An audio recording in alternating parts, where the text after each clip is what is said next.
here at Max Guitar. I'm going to tell you all about the Masterdesign series of guitars from Fender.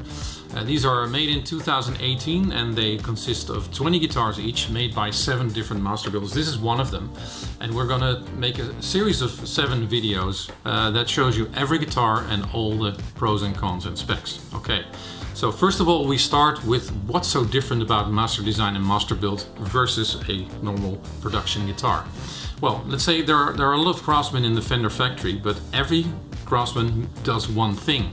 So one covers the body, one sprays the guitar, one puts in the frets, and they do that for every single guitar. With Master Build and Masterdesign it's totally different. There's one person, or in the case of Masterdesign, 3 people who make the entire guitar. So that's quite a difference, because if you make a guitar and you put everything you have in it, passion and love, and all the best parts, it's going to sound better, and it's going to be a better guitar. So the facts about Master Build and Masterdesign is that the wood is selected for weight, for grain, and for sound. Of course, the craftsmanship, as I just told you, is a very important factor. So the guitars are lightweight, more lightweight than most of the normal guitars. They use the best parts. They use often hand-wound pickups.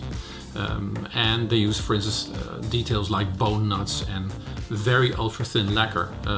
The lacquer is very important because if you spray a guitar very thick with, let's say, polyurethane or polyester finish, it's going to act like a glove, like a sort of a restraint for the wood to resonate. And with this thin lacquer, you can also see the grain, so thin is the lacquer, makes the guitar breathe and sound and resonate better. So these are 8 factors, so to speak, to convince you to try a Master Build or Team Build guitar from the Fender Custom Shop, and really convince yourself, because they are amazing.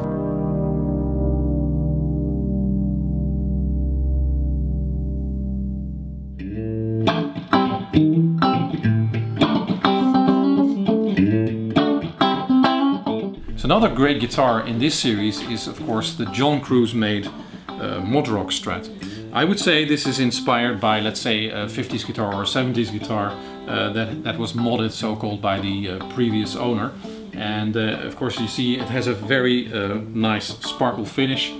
It's very lightweight, it has a matching headstock, and it has a Telecaster pickup in the bridge. So it's a very high output guitar and sounds amazing. But the nice thing is that both the body and the neck, besides that they're lightweight, are roasted. So roasted in this case means that Fender puts the woods into a hot room, so the temperature is incredibly high.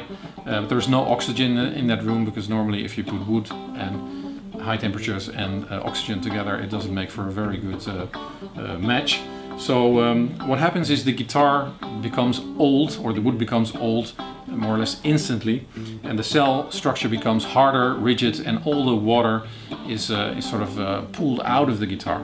And what that does is, because water, of course, is always a dampener, so if you have very moist wood and you knock it, there is no tone. If you have rather dry, stiff wood, it will have a tone, and this guitar is no different. So it has a very good tone, and of course the looks are not for everybody, but at this price, owning a Cruz Masterdesign is something that I would like very much. So take a look at this guitar. It has a amazingly flamed maple neck. It's very lightweight and it rocks. So come and check this guitar out.